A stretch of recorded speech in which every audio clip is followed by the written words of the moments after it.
Why retiring at 55 secretly beats retiring at 65. The math explained. Everything you've been told about retirement age is backwards.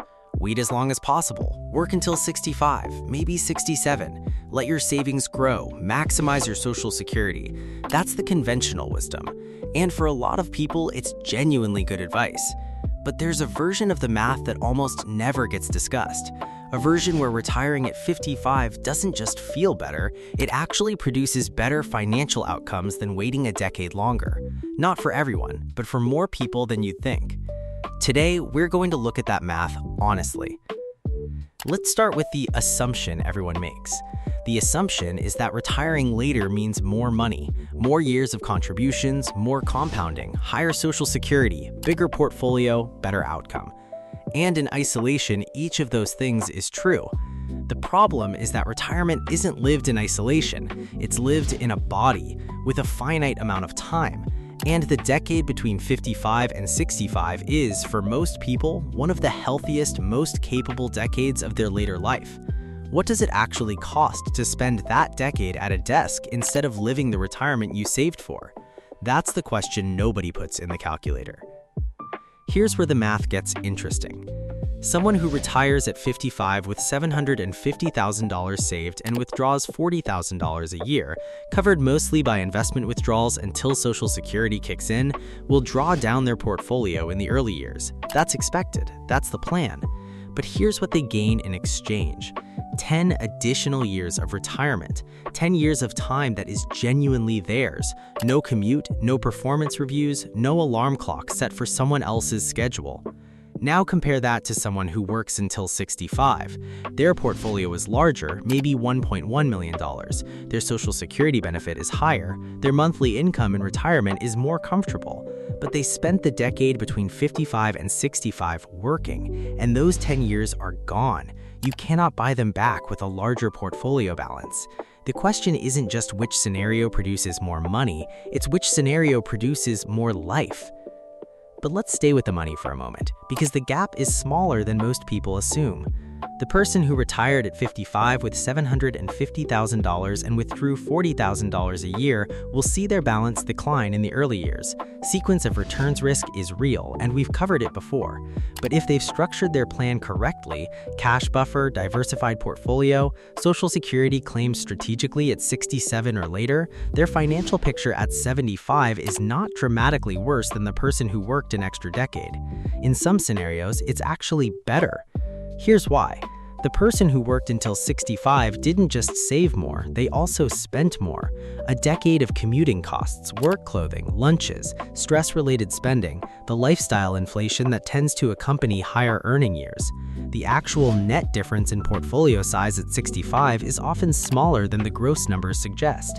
And the person who retired at 55 had 10 years to optimize their spending, to live on less without feeling deprived, to build habits of financial efficiency that serve them well for the next 30 years.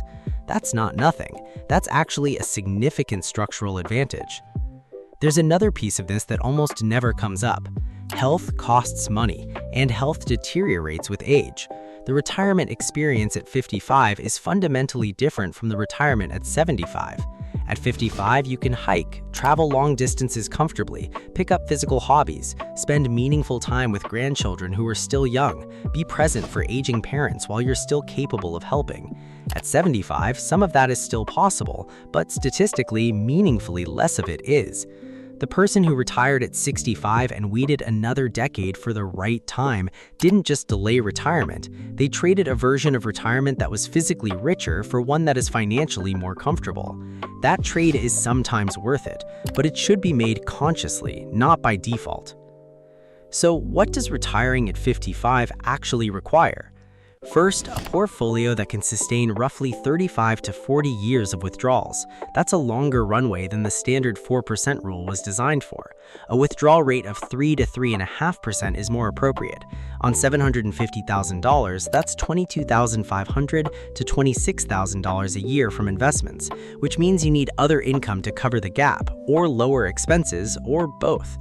Second, a healthcare plan for the decade before Medicare. This is the biggest practical obstacle for early retirees. private insurance between 55 and 65 is expensive. It needs to be budgeted for specifically, not assumed away. Third, a Social Security strategy that accounts for the longer timeline.